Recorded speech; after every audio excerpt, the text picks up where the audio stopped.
Sherwin is a former NASA researcher. He worked for 30 years with water recycling, and urine is a big part of it.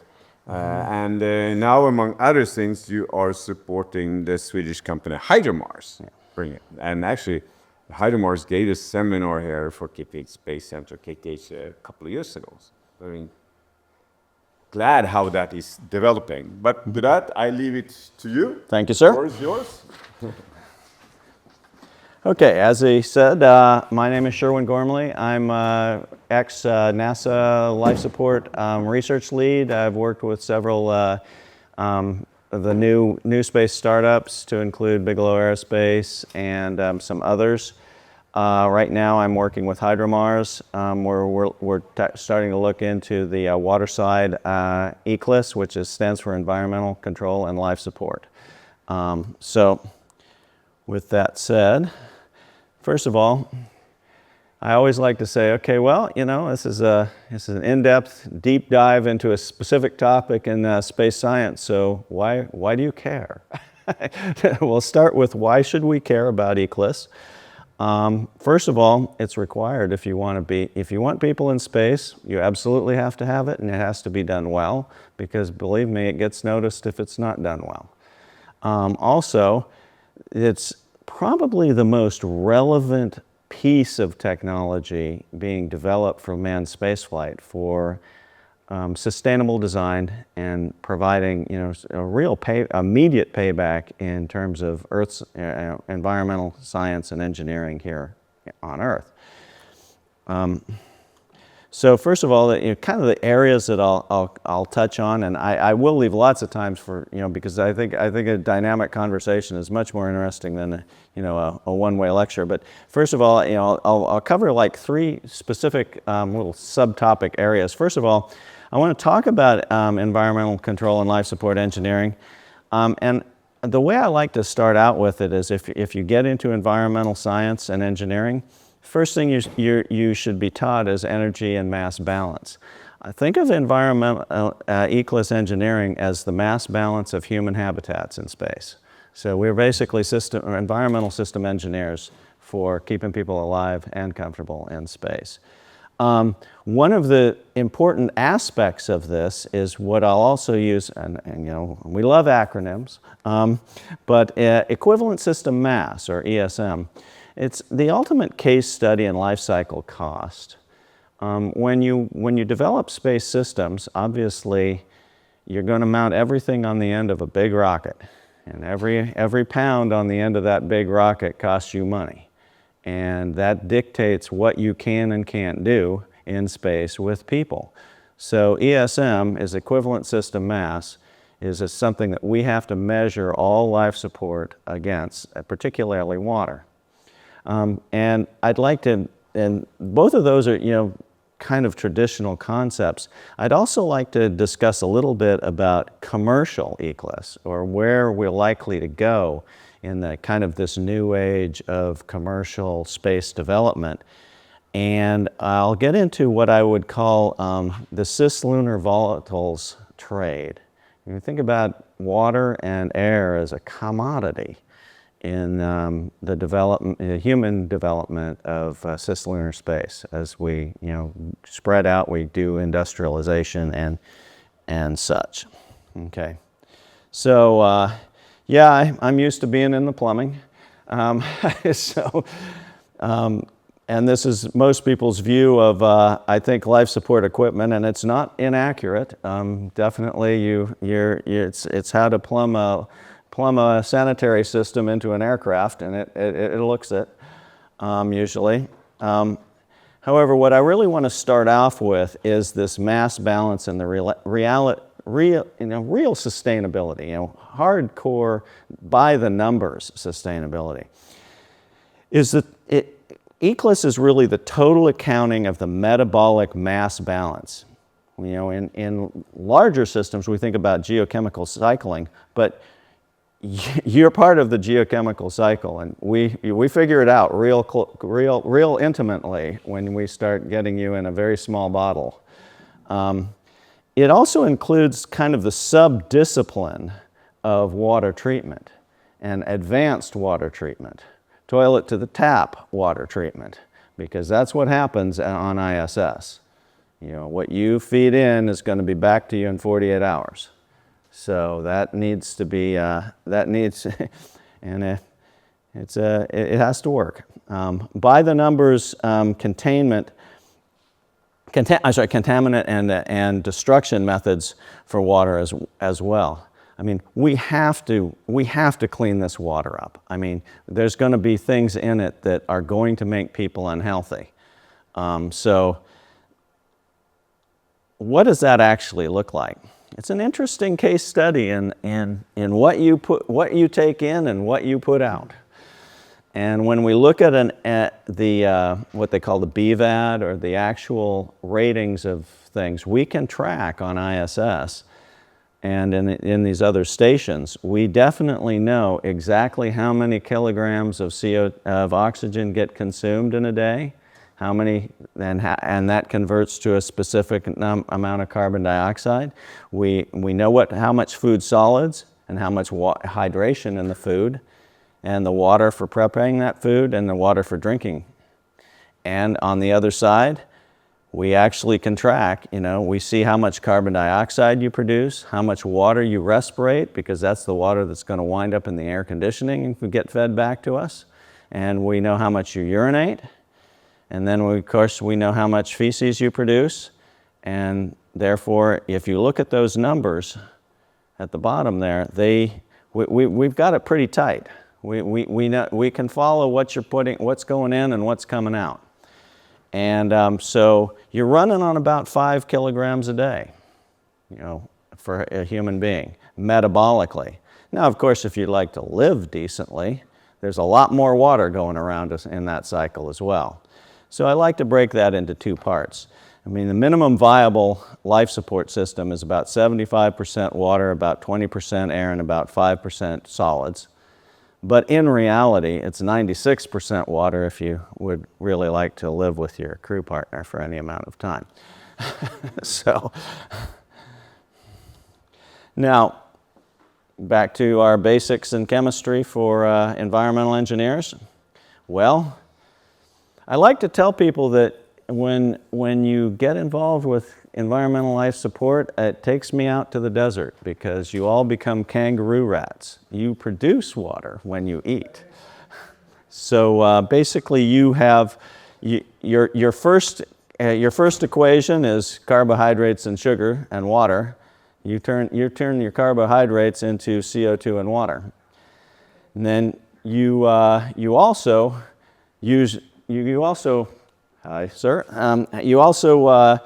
turn your proteins into urea and CO2, which becomes extremely important as well, because you sense urea a lot faster than you even sense CO2. So, but basically, when I say NH3, that's often known as ammonia, but of course urea is nothing more than ammonia connected by an oxygen molecule.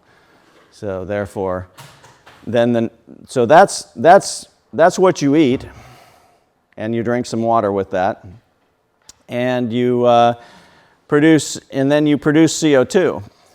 And one of the things that you do with CO2 is, after you collect it, is we have something called a Sabatier reactor, in which we make it into methane in order to recover the oxygen from it. Another major system in this situation is, of course, you have water, and you'll want to split it into hydrogen and oxygen so that the crew can always have oxygen. Your methane, this is where you get to that last 2%. When we start recovering the methane, then we'll tighten way up past 98%, and that will be probably a biological process. But that's actually not occurring, I think, at this point in time. So, going back to our little spreadsheet of what goes in and what goes out, we'll just remember these numbers. 2% for the solids, and then about 5% for the carbon, and about 93% closure for water. So obviously water is pretty important from a mass balance perspective in life support. It's disproportionately important for human beings. So what is in most ECLS, and this is not set in stone, but what's in most ECLS engineers' mind when we think about this system? If you look to the left here, this is effectively what I would call the baseline assumption currently right now for life support. We have at the top we call it the swing bed or the cedra, and it's basically a resin bed, so it's absorbing CO2 at room temperature for a long period of time. Then you're switching off, going to another canister, and then you're heated up and you reject almost pure CO2, and that pure CO2 is fed to your Sabatier reactor. Okay, so it's basically just scrubbing. That's your CO2 scrubber is your swing bed. Your Sabatier reactor gets fed CO2, and then it gets fed hydrogen from two possible sources. You can just feed it hydrogen. You can feed it expendable hydrogen, or you can use any abundance of water that you might have, and you can split water and give the hydrogen to the Sabatier reactor to produce methane, and in which case you've split up your water for oxygen. And that's actually done on ISS right now. The urine processor and the humidity condensate all goes into the water processor, and then the highest purity water, the first thing that it sees is the oxygen generator, and then maybe you drink it. So you want to breathe before you drink. It's a little faster that way. But so basically, when you think about it from the perspective of the crew is going to produce a set of wastes. In the air, they're going to produce CO2. They're going to produce contaminated water, and they're going to produce a very small amount, but an important amount of solids.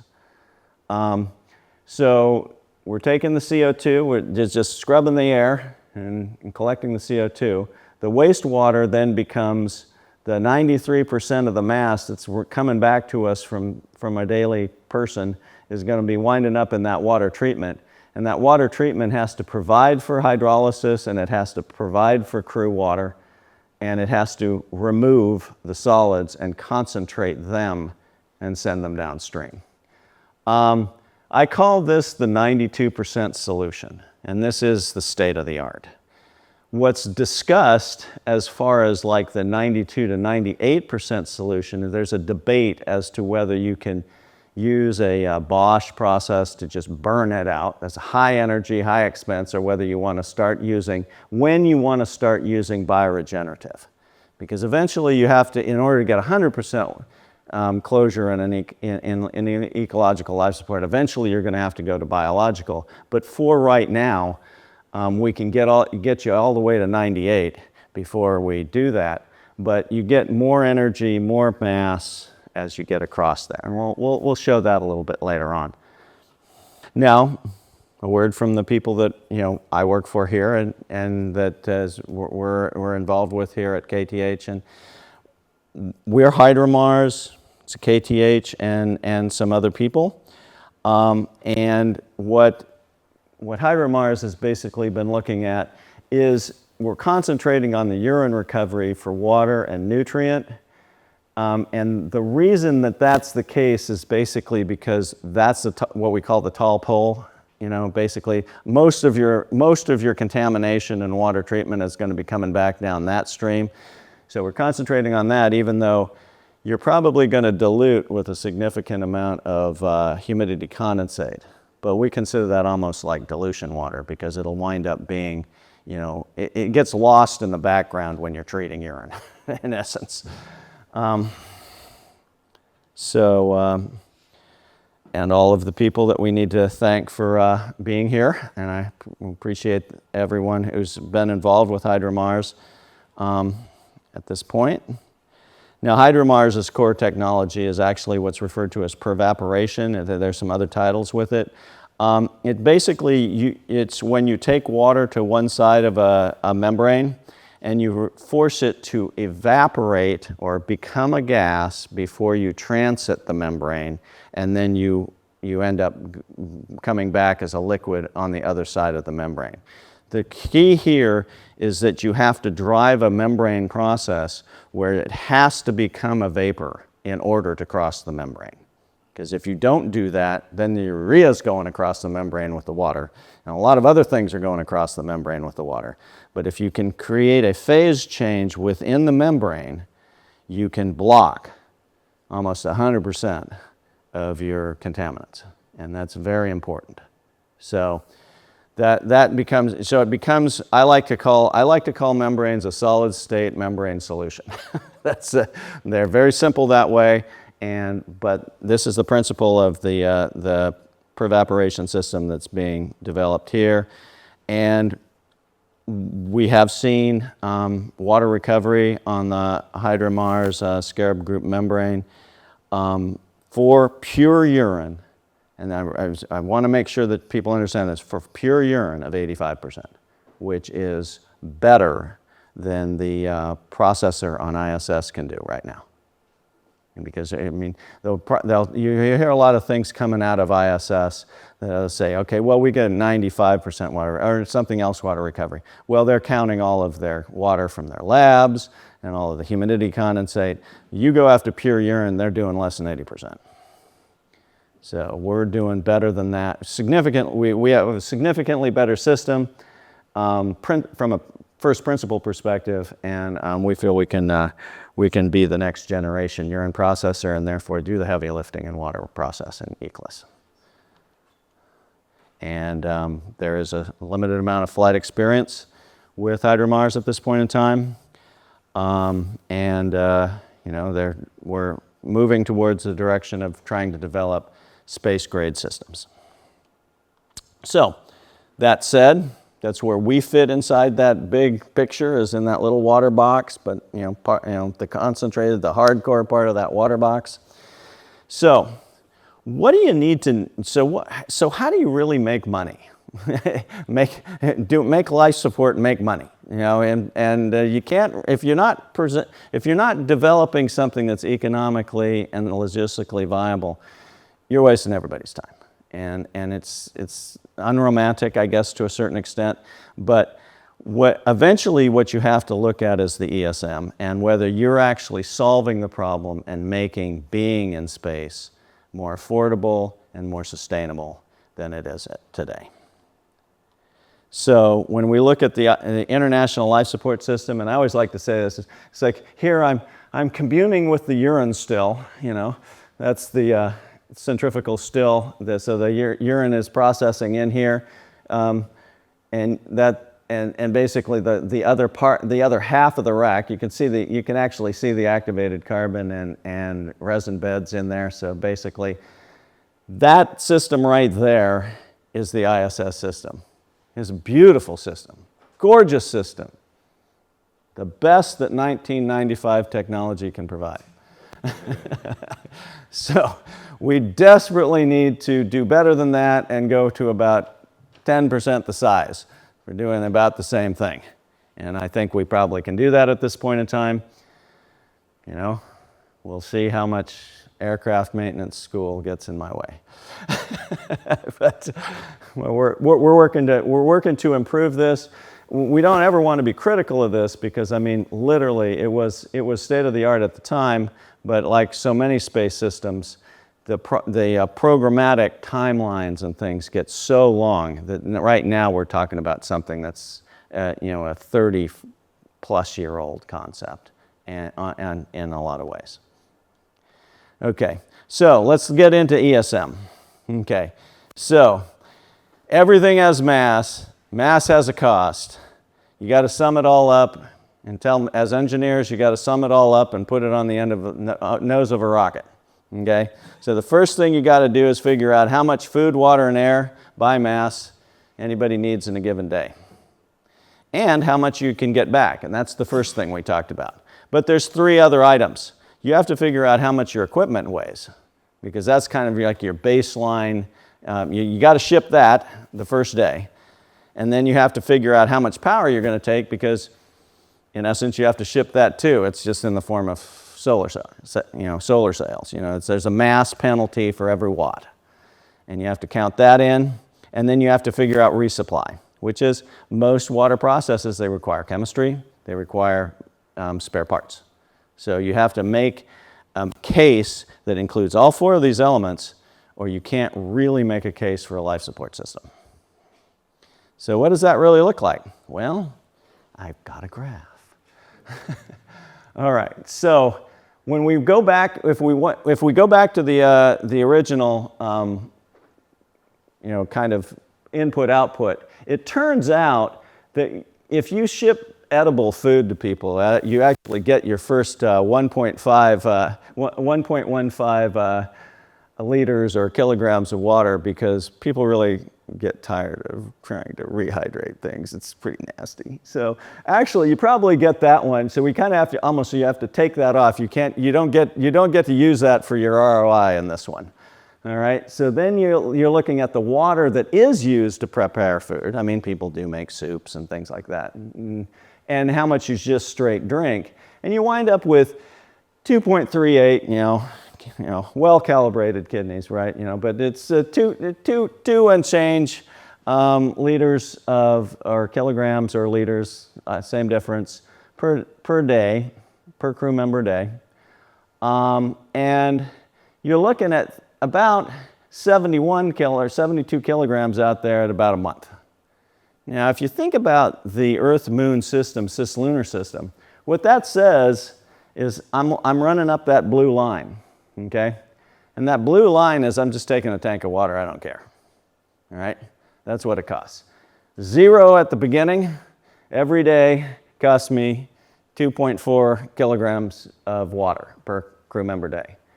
Now, but if I ship the ISS system, or the International Space Station, or equivalent system, I'm going to ship something that's about a 50 kilograms per crew member infrastructural mass cost, between the actual weight of the hardware and the weight of the power system. You've got limited resupply. It's actually quite good that way. So it turns out that you actually start breaking even about 3 weeks in, which isn't bad, It's pretty good for ROI, okay? Usually you don't get an ROI of 3 weeks, but in this particular instance, you might. Now,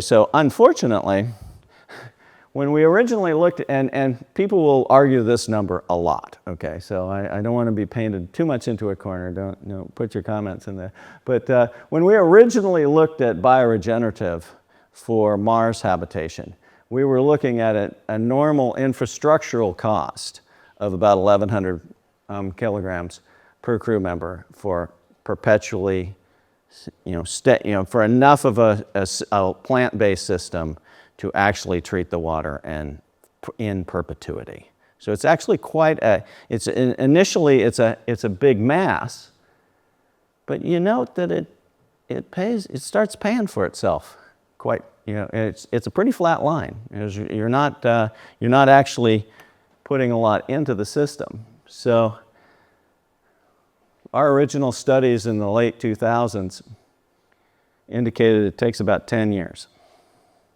to make plant-based systems pay, which sounds like a long time, but the ISS has been up there for 20. And we hope to be on the moon for longer than that.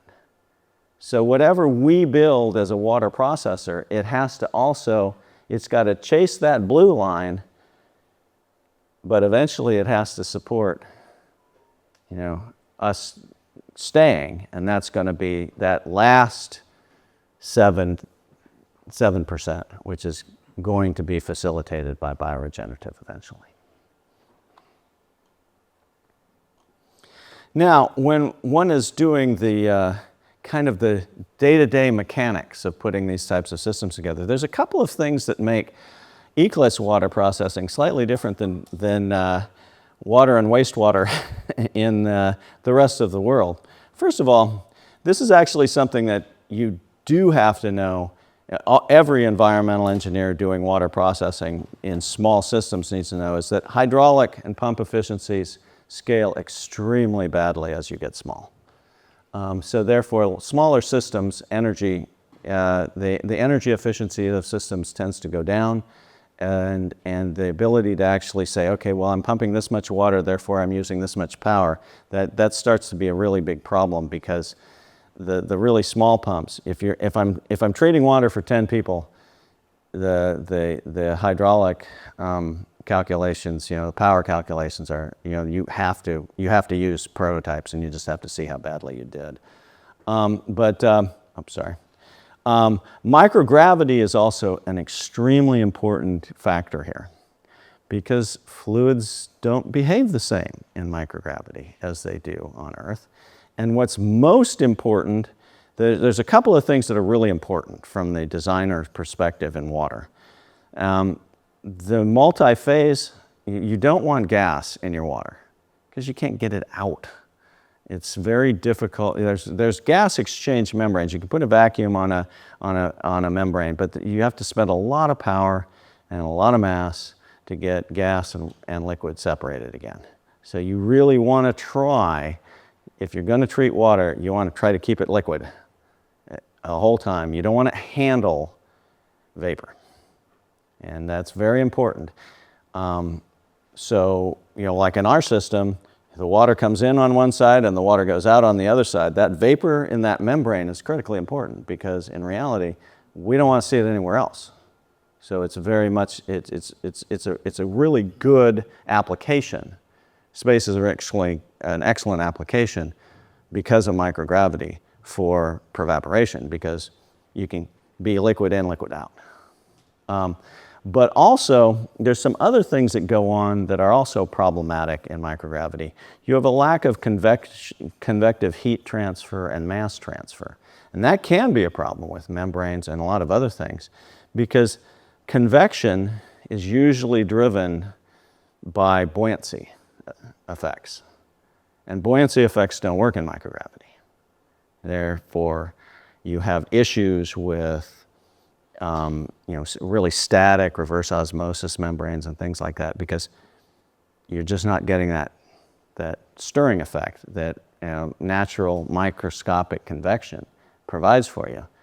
And so that's it's a slightly different situation. Now, I would say that the effects of partial gravity are even more complicated here, because water flows very slowly on the moon. It flows like honey.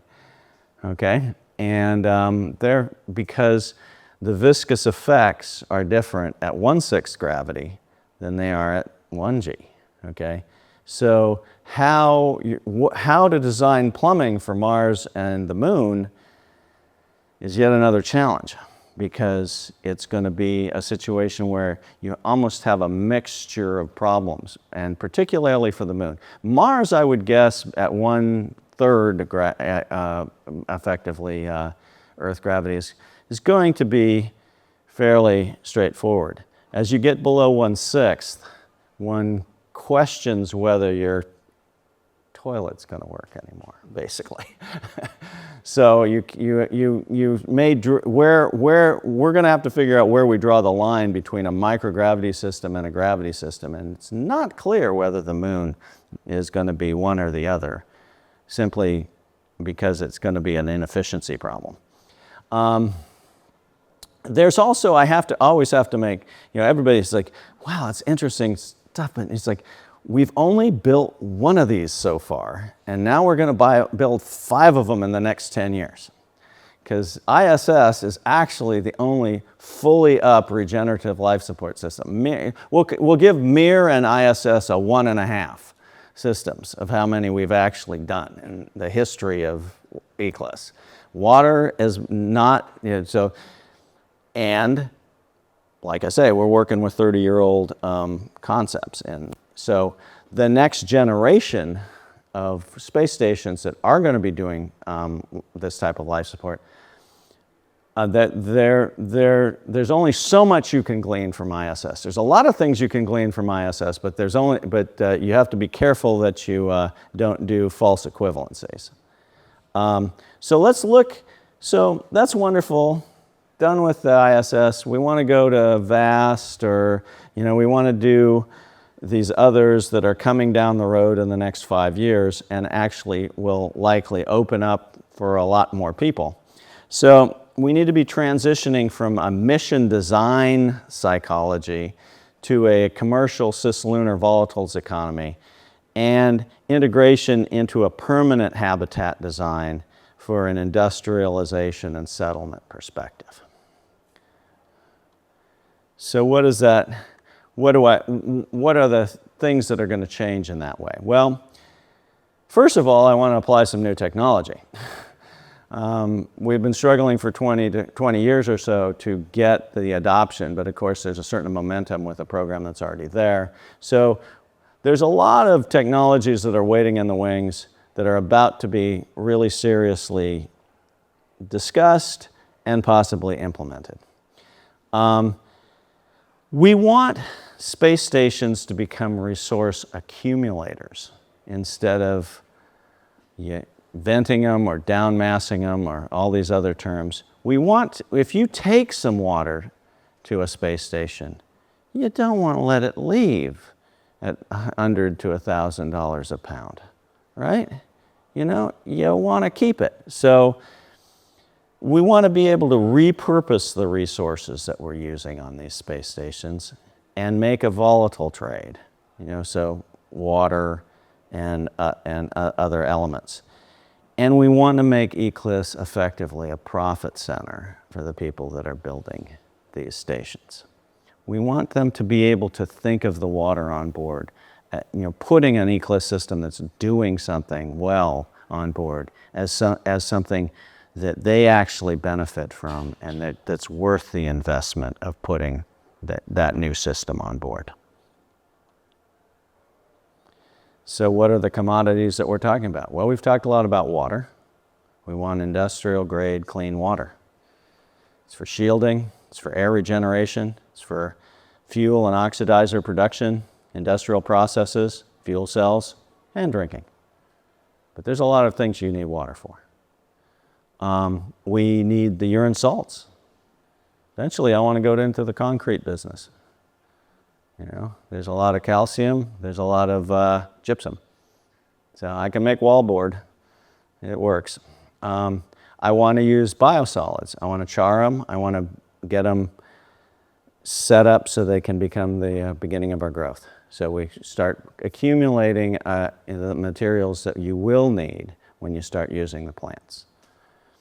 And we need to look at the other volatiles, CO2, the ammonia, and methane, and that's a fuel resource. I mean, because these rockets are going to be methane rockets because of that. I mean, you produce methane. That's great. Keep doing it. And there's also a lot of plastic waste, and that doesn't get covered by us, but the plastic compactors, we need to start accumulating plastic, repurposing the plastic, melting it, and using it as radiation shielding because it's as good as water. It has as much hydrogen in it. So that's what the cislunar flow chart, the economic flow chart for volatiles in the new space environment is likely to look like. And it mirrors the numbers that we were just discussing in terms of the metabolic. But now it's presented as, you know, the products that are moving around the environment. Oops, going the wrong way. Okay.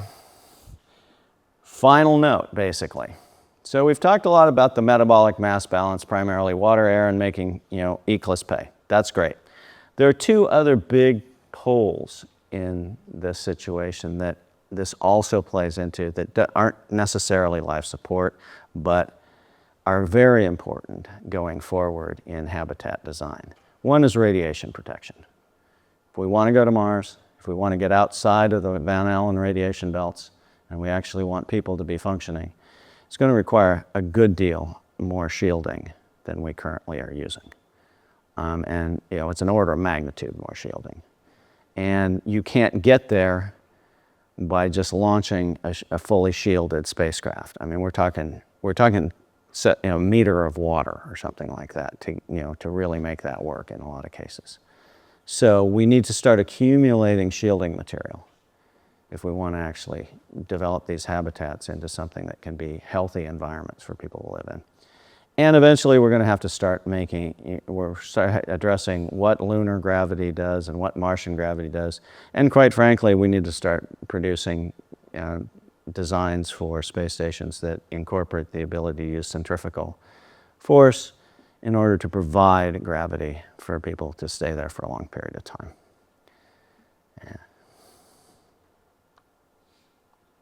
And that is what I have for you.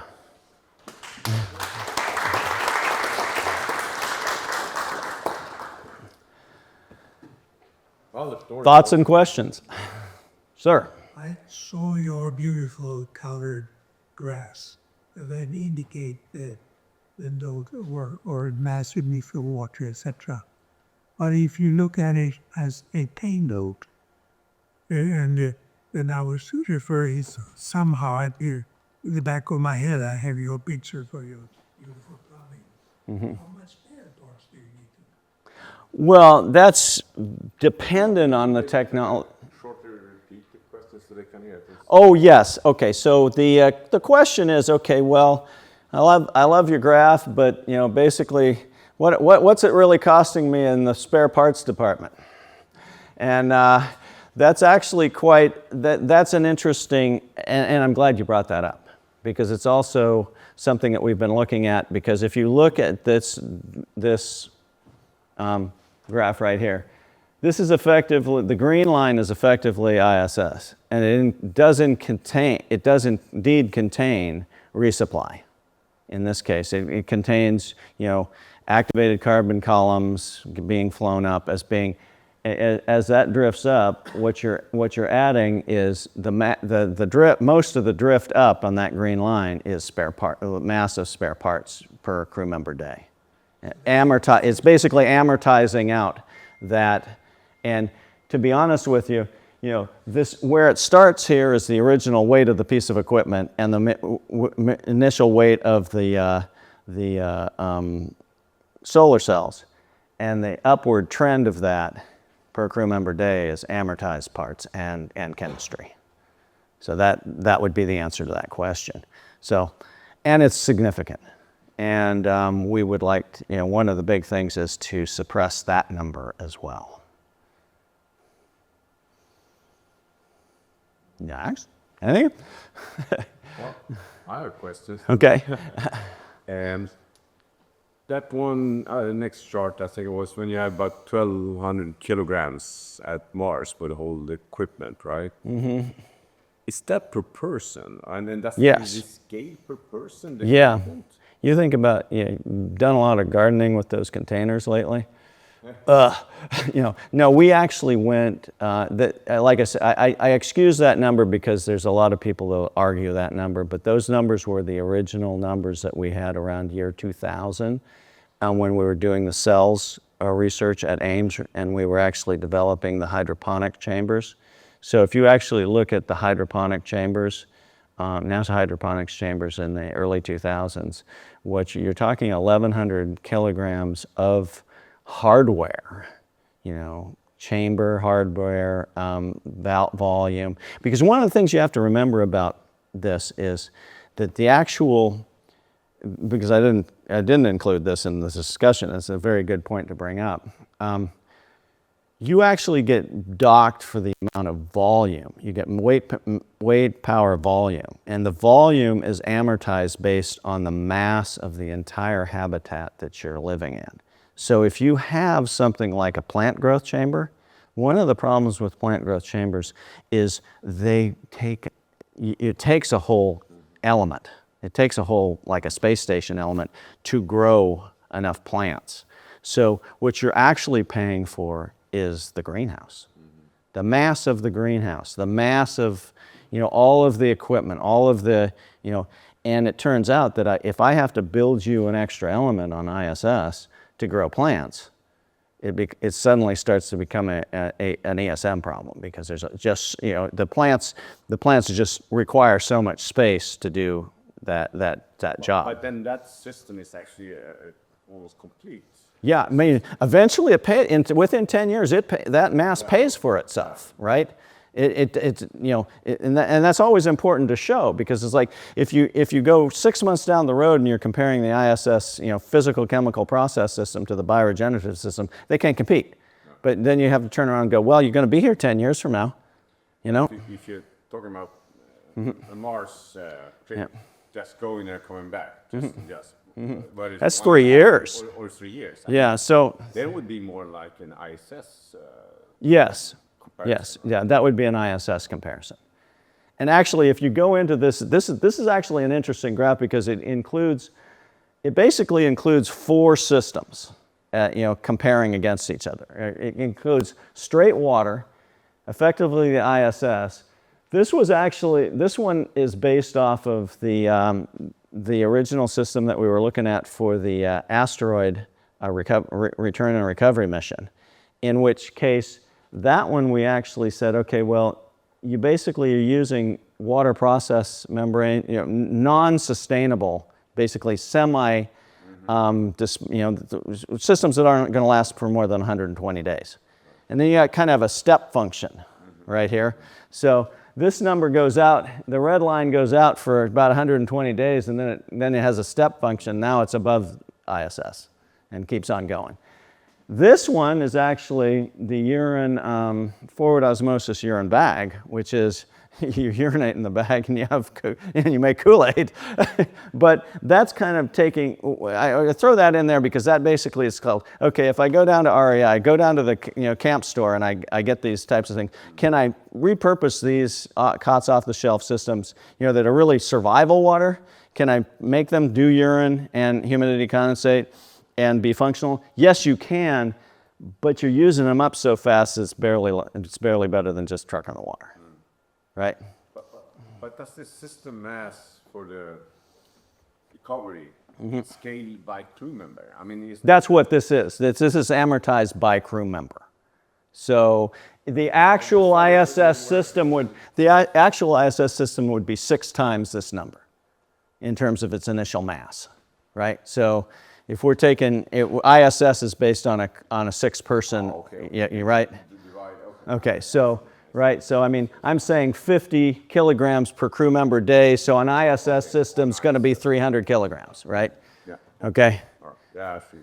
Okay, that makes sense. Yeah. I understand. Okay. Or no, there's some. Okay. I read that in the markets at NASIC, they calculated mass dance based on a 82 kilogram. 82 kilogram. Oh, in other words, what's the difference between males and females, 95% versus 5% nominal? When you're riding the bike, not much. Okay. What is the crew member? Average. 50-50. Yeah. We find it, as I recall, I think those initial numbers, and you're talking about this number right here. Now remember, these are based on actual analog habitat experiments, right? So these are amortized over mixed crew. So it ends up being averaged. So I would argue it's probably pretty close to 50-50 male and female, and most are, pretty much in the average range. So I mean, it's a good question, but actually it's surprising that from the 5% female to the 95% male, thermodynamics works. And when you put the same amount of energy into the bike, it's amazing that the difference is not what you would think it would be. It's not as different as you think it would be. Anyway, go. Thank you for the presentation. And my question is like 3 popped. One's on one side, I usually say about under 80% of water recovery, and then ISS. Mm-hmm. From urine, yes. Yeah. How much better is this your solution that you're developing in HydroMars? And second side of the question is that what are the like current astronauts and scientists like perception of like drinking, recovered urine water, or and are they drinking currently? Oh yeah, they're drinking it currently. There's a lot of pieces to that question. So the question is, first of all, what's the ick factor, is what we call it. Whether we're willing to drink the water. And I'm sorry, the other was what's the actual what is the urine processor actually doing right now? Well, the second question I can't ask because I have to dive deeply into a program, and sometimes I don't feel comfortable with the way in which the data is always presented, okay? However, I would argue that the actual production from the current water processor, urine processor, they state it to be 85%, but that also includes certain flush waters, certain dilution waters. My sense is it's in the low 70s. I would be violently disputed by somebody at Johnson Space Center for saying that, so I have to make that clear in the tape presentation. But I think that the actual numbers being stated are overstated in terms of what percentage of the actual urine water you can recover. And I think the 85% is well above what is actually occurring on ISS right now. So what was the other question? The ick factor question, which is always the important question. A lot of people, you're producing deionized water, you're producing ultra pure water. And in fact, you have to put minerals back into the water. So it's extremely clean. And the crew usually knows that, and that's not as big a deal for them. But at the same time, as a commercial space station designer, hey, why don't you bring your bottled water up? I'll put it into the other 95% of my need of water, because you're actually, you need so much water that almost, particularly the amount of water that's coming up in hydrated food, it's, why you don't need to use it for the drinking water, in my opinion. I think eventually you'll want to ship all the water that people want to drink, and then because you're going to want to run a factory, and that factory is going to take a lot more water than the people. But at the same time, yes, I mean, this water is definitely, it's definitely full potable water reuse quality, and has to be. No, it's not NASA, we can ship wine. Exactly. Just not carbonated. Final question, yeah? Yes. But if I follow your numbers, it means that you have to resupply with water and food, of course, but lots of water with all these shipments going up. Actually, no. No? I make 30%. I make the margin on you. You like sugar? You burn it to CO2 and water. Okay. So if you actually go back and look at those numbers extremely carefully, you'll realize that you are a wonderful kangaroo rat from the desert. And as soon as I put you in a bottle, you'll make me water. Okay. Well, you said this calculation is for six astronauts. Most of this data comes from the long-term ground studies, where you have people in these habitats over a period of 6 months to a year, and you're tracking everything. And then we do have something called the BVAD, which is the actual numbers coming out of the system on ISS. The numbers coming out of ISS are really interesting, and they mirror this very well. Sometimes the crew on the ISS is larger, right? Well, that was the question we had up here. It actually surprisingly makes very little difference. Okay. Because the laws of thermodynamics are, it doesn't matter. It doesn't matter how heavy you are as long as you're climbing the same number of stairs. Okay. So. Yeah, there are no questions in the chat. Okay. Okay. Well, perfect timing. Thank you. And once again, I want to actually thank HydromarsNasaSherwin. Unfortunately, couldn't be here today, but reaching out out to us and then Yep. help coming here. We are very thankful for that. It was so Well, it's a great pleasure. so thanks again. Hope to see you again.